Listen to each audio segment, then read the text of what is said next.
Welcome to the Black Doctors Talk podcast. I'm Dr. Sharon H. Porter, host for this episode and a member of the Black Doctoral Network.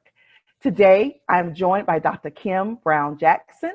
She holds a doctorate in business administration and has over 25 years as a practitioner, academician, global quality healthcare leader, and performance learning strategist. Dr. Brown Jackson, welcome to Black Doctors Talk podcast. Thank you, Dr. Sharon Porter, for having me to join you, and thank you to the Black Doctoral Network. Absolutely. I have given our viewers and listeners a little information about you, but please tell us a bit more about your background. Where does your story begin? Oh, thank you so much for asking that question. Humble beginnings are always the great mix for success moving forward, and so I'm glad to share that.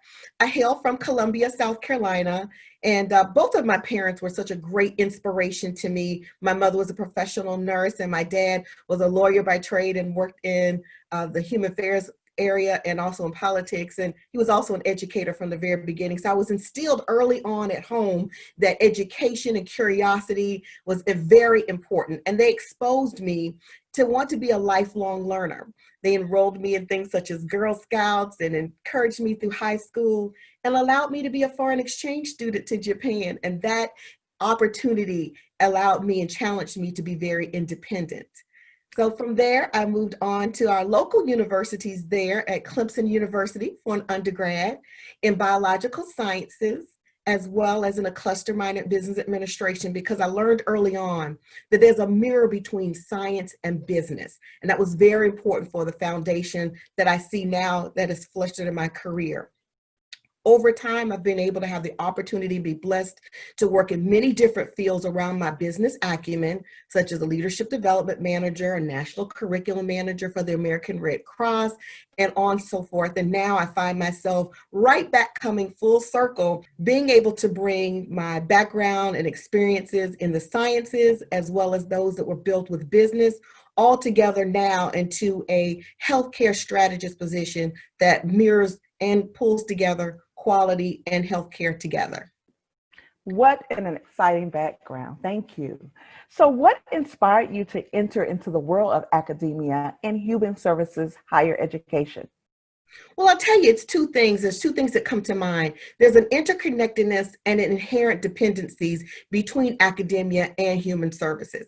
I call that engaged scholarship and civic responsibility in the healthcare space. And it's not been as appreciated as much. And it was something that I was quite drawn to, considering I also have a love for the telemedicine and telehealth area as well, which really does bring in both fields. But in communities, health is a product of various factors, and sectors of the community contribute to and share accountability for its safeguard and its progress. And the move towards telehealth, like I mentioned, are efforts to put consumers at the center of their healthcare and allows them to maximize the power of technological innovations for virtual care where patients aren't at the same location where they receive it. So there's an influence and an influx between where academia can pair and work together with human services, all the way from the way that we train and help our healthcare professionals move forward, as well as being able to bring those studies and the data that we've learned and translate that into a way that our scholars can continue to make great innovations and strides in the field of healthcare. What important work. Thank you. So what is one piece of advice you can offer to women of color in new leadership roles in predominantly white spaces? And what do you think they need to know about how to thrive in those spaces? That's an excellent question. And it's one that challenges many of us as African-American women for quite some time. But one jewel that was given to me earlier on in my career, and I'm really appreciative of it, is a book called The Little Black Book of Success: Laws of Leadership for Black Women. And it was written by three phenomenal women in their fields: Elaine Merrill Brown, Marsha Haygood, and Rhonda Joy McLean. That book set the course for me, and it's tons and tons of chapters, but it helped me to have that confidence that I needed and confirmation while I'm working in these white spaces. Fortunately for me, I've always worked in white spaces. I've always either been the only one or one of only two. in these fields that I've been in. So I've had quite some time to learn about what that looks like. So when you come into that space and come into those areas, I believe the advice that I would often give is to communicate clearly in person and on paper. Take a page out of our President Barack Obama's book. To be a successful leader, it's critical to have superb verbal and written communication skills. And then as you continue to work in those spaces, it's very important for you to be observant, to watch what the highest ranking woman in that area, what she does, how she moves, how she operates, and the individuals that she connects with. It's excellent for you to be able to do that. And then as you move through and bring your brand to the table is what I like to say. Bring your own beauty that you have, that Black women possess, to bring into these leadership roles. Blend into the crowd while still being yourself. Define and redefine yourself. Don't be afraid to do that. And finally, authenticity is key. I love those practical tips. Thank you. So for women of color in new leadership positions, there's a transition period. What should people do in those new roles before they start implementing changes? All right, you ready for this one? I think it's the N word, networking. Turning social and scholarly engagements into opportunities. When I say that, I mean to be sure to network outside of your comfort zone. I think that is key. Those are some of the main tenets that I learned over time when I had mentors along the way. And the things that they showed me consistently across the board is one is to get yourself a mentor that's at least 2 levels above you. That's critically important. The one right above you can kind of see the landscape right where you are in that same milieu. But when you go 2 levels above, that particular role gives you the opportunity to see where you're going and to also see a different level of those that you need to network with that you would not normally see. So I think in that transition for women of color, that is going to be vitally important. And it's something that you need to be consistent about. And it's something that you need to pursue and put it on a time clock for yourself. Every 30, 60 days, make sure you're going back and you're talking to those connections. Make a spreadsheet. Who are those people connected to? Because what you're looking for is where is the sphere of influence and power. That will make all the difference as you move through leadership roles. Excellent. So now that you've been connected with the Black Doctoral Network over the years, what interests you to get involved with the network? Well, for me, it was an opportunity to meet a whole new world of people of color. I just, didn't, like I said, I worked in fields that I don't always have that opportunity. And it posed this opportunity for me to do that.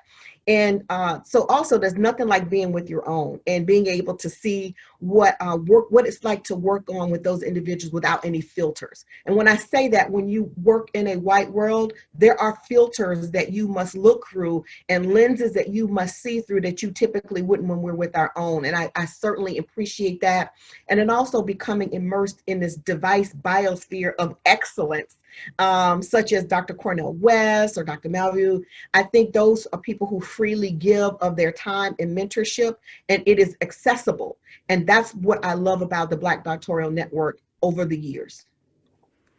So now let's think back to your first BDN conference presentation. What was it like preparing for that, and how did you feel after experiencing our conference?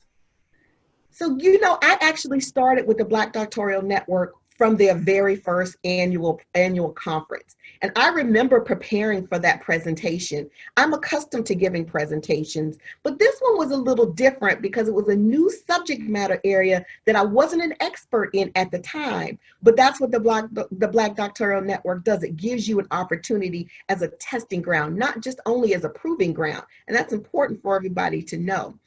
So for me, I was interested in wondering, for me, I was talking about telemedicine and telehealth. What would the other experts in the room would think, and who would challenge me, and what would be my thoughts about for my doctoral, research, and how could I take that feedback to be constructive? I was concerned that it might not occur that way because I'd not been involved with a group like this before. But what happened is that I had a chance to meet new people, other scholars in the field, and conduct some research efforts with them after connecting with them after the conference. And now I'm great friends with them, and we've taught each other and we helped each other be better in the field. So for me, it came full circle. I was nervous at first about my content, wasn't sure how the information or the feedback was going to be given to me. And I walked away with great new friends, new research efforts, and together we've made the field of healthcare a lot better. Awesome. Mhm. So in your role working with the government, what have you learned that was perhaps a surprising challenge? Oh, that's a good one. I had worked with the government in the past and for my clients and end users, but now I was on the other side. So I found that my abilities to negotiate for win-win solutions and my ability to influence were being put on display when working, with the government. And as a functional support role, or as better known as a subject matter expert, I relied on helping to fill the gaps and to support core staff. So what I did is I did the bring with you your contacts from your industries or other places that you've worked and for other government agencies. And that helped to navigate from the position that I had before over to an oversight one, which was very pleasant. And that was a surprising challenge for me. And I believe it's one that I've been fortunate enough to excel in. I am using the mentoring of myself and my staff in this space. And there's a little, there is little room for that because of the specialty and the specialized teams that I am. But that really is what surprised me, is being able to navigate and move from one type of position to the other. Now, in a previous question, you mentioned mentors, and mentorship is one of the key elements that I always share. It's so important. Who are your mentors and how have they helped you in your growth and development? Thank you so much for asking. It is always great to have individuals that are as mentors, not only in your core discipline, but in also other areas that you wish to strengthen yourself in, and those that you want to form alliances with. So make sure you hear that I'm saying that there's mentors in many different spheres. For me, for my dissertation, Dr. Daryl Burrell, who is the person who actually told us about the conference, encouraged us to do our presentations year after year. Even when you didn't think you were ready, he still pushed us. And even to this day, he's one of my collaborative writing partners. And I very, very much appreciate what he brings to the table. He's a lifelong learner.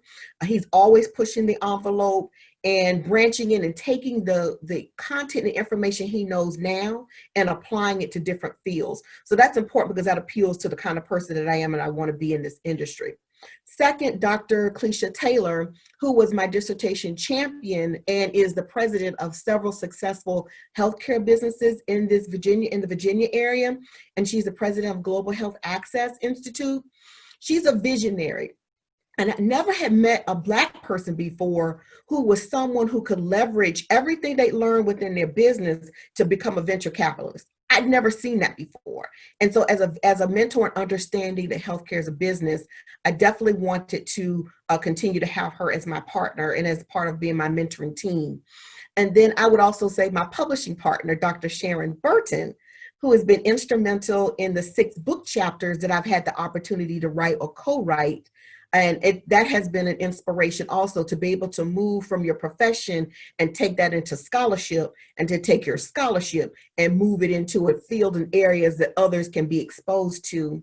My mom, of course, is one of my mentors. She has set that course and path for me all along, but as a professional nurse, she's helped me understand how it's important to not only be immersed where you are today in moving trends and technology, but also be very rooted in the fundamentals and foundations of what got you to where you are, or what has allowed the industry to get to where it is now. Because if you don't have that as a background in a solid field, it's very difficult when you need to problem solve, when you need to troubleshoot, and when you need to determine if the course and action or the recommendations that you're making at your job or where you are is something that has been tried and true, or that there's a concept of a proof of concept that has occurred in the past.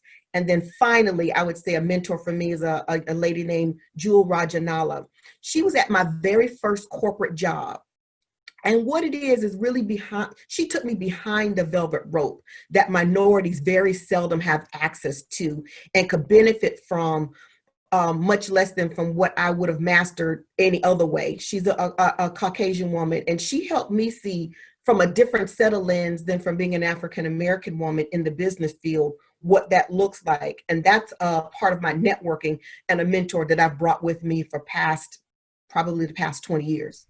So I have a wonderful cadre of individuals who feed and promote, celebrate, and push me towards being the very best that I can be and appreciate what I have to offer, and likewise. I love that. Mm-hmm. So while having a mentor is certainly a key element to the success of individuals, I feel being a mentor is also valuable. Are you a mentor to other women of color? And if yes, what is your approach to mentorship? Yes, I agree with you 100%. And yes, I am a mentor, and I've started actual several mentoring programs, formal and informal, in the places that I've worked at in the past. My approach is to be transparent and to meet them where they are. Sometimes you find when you're trying to get a fit for a mentor, because every mentor you go after isn't always the best fit. So remember that as well, because it's a two-way street. They're giving as well as you're receiving. And in this role as a mentor, it's very important to listen, to find the person's strengths, to be supportive, and to show them how to use those to their best advantage. Number two is to offer tools for success to build upon, to nurture, and to have sustaining power.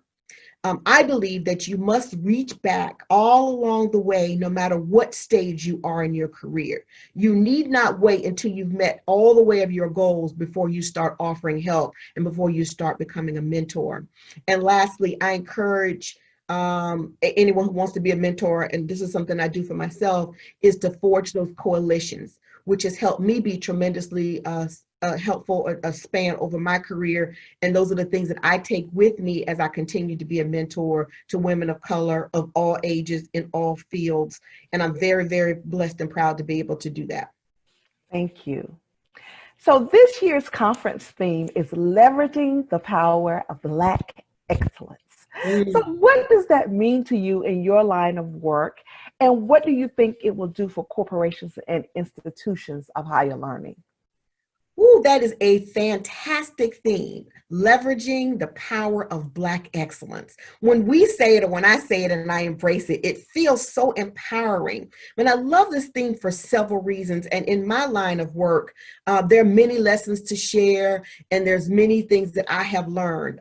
In the health disparities area, I would say that when you think about who are we serving, who needs to be served, and who's at the greatest disadvantage, when we leverage our power of the Black excellence, we're able to connect with those individuals in a way that enables us to see exactly what they need, as opposed to others who are outside of the community and may not know. We've either walked a mile in their shoes, you have a cousin or family member who you know are dealing with some of the greatest health disparities within our lifetime right now. And when you coalesce together, and when you look at those who are Black leaders who are doing well, and there are lots of businesses that are owned by Black people, that are made for Black people, and that are in Black communities, I think that for a corporation or for an institution of higher learning, it is vitally important that you not just have to fill a quota to have another type of minority business to work with you in order to get a contract, but you find that to be of the greatest value and influence as part of your strategy to improve whatever that might be. And like I said, my line of business within health disparities, I think that is vitally important, that leveraging the power of Black excellence is one that's put in the forefront, not as an afterthought, but as part of the strategic alliances that one should take to be successful. Thank you. Now, the role of self-advocacy is so very important in the workplace. Some people, they don't have a problem with advocating for themselves, while others may feel quite challenged in self-advocating. Why do you think that is, and how can we help to change that? Oh, I have noticed that quite a bit because, like I said, I'm one of the only few or the only one of African, descent of any sort that's usually in my workplace and work area. And I personally don't have any problems with self-advocating for myself, but I have mentored many who have. And what I found some of the problems are is that we're not heard. Or the feeling is that our thoughts aren't heard or they're not as important, or that when you are one of only or one of a few, that you have to bear the burden of the entire race or bear the burden of the entire gender of women, because I work in a lot of the areas are male dominated as well. And it's very difficult to overcome some of those challenges when you already feel beat down, disenfranchised, or just simply ignored. So what do I think we could do to help change that? I think continuing to have venues like the Black Doctoral Network, but also promoting that in a way that says, here, once you attend a conference like this and you begin to get involved in other activities that are supported up to the conference and after the conference, how do you translate that to the job?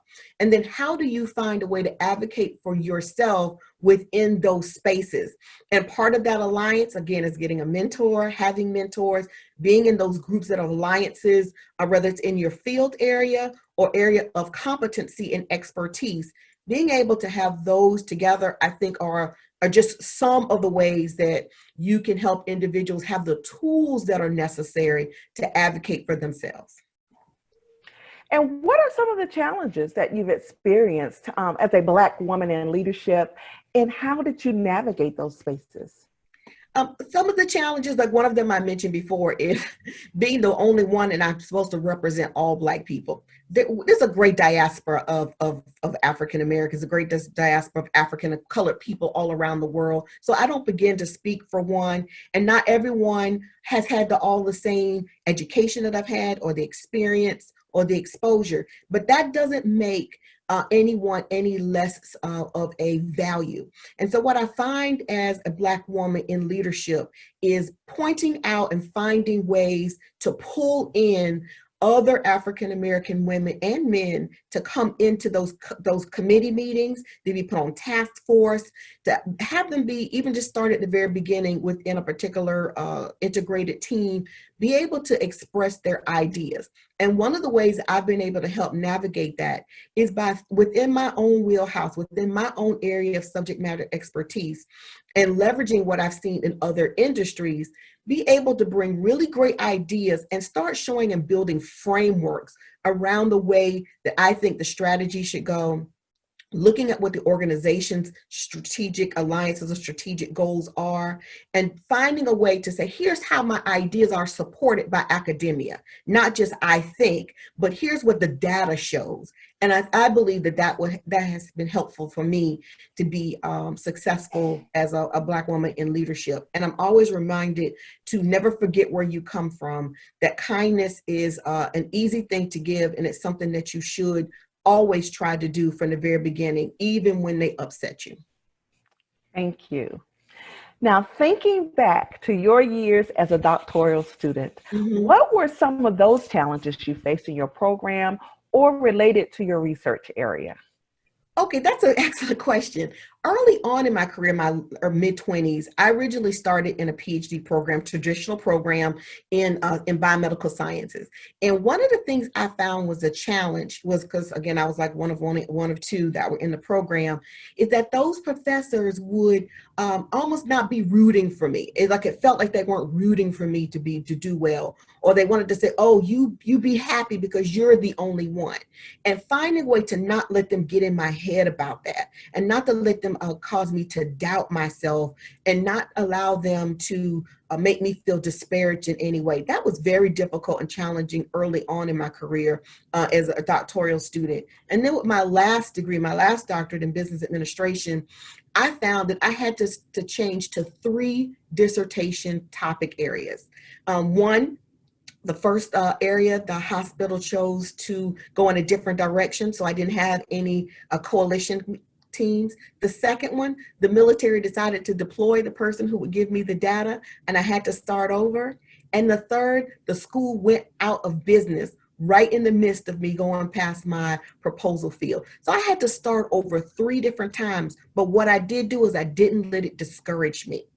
That was something that you could give up and quit. Because becoming a doctoral student is not for the faint at heart, but it is something with true commitment, true focus. You can do it and you can make it through. And I'm living proof of that.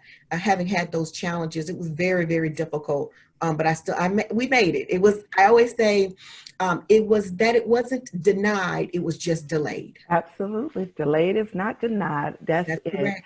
Dr. Brown Jackson, what a pleasure. I want to thank you for joining us today. Please tell our viewers and listeners where they can go to learn more about you and the work that you're doing. So to learn more about me, find me in spaces like this of the Black Doctoral Network. I work in the areas of telemedicine and telehealth in the local area as well as in the national level. I'm a distinguished Toastmaster. You can find me within the district Toastmasters areas near you. I'm actually on Google Scholar, academia.net, ResearchGate, and a couple of other areas that you may find me as well. And I'm always just a phone call or email away, because it is important to continue to give, but it's also important to receive as well, because you never know where your next opportunity might lie. I'm on my 5th career and I'm already planning my next 2. I love it. Please be sure to stay connected to the BDN and connect with us on all of our social media channels. I am Dr. Sharon H. Porter, and I thank you for joining us today for the Black Doctors Talk podcast. We hope you will join us again next time. But for now, be sure to like, share, subscribe, and tell a friend.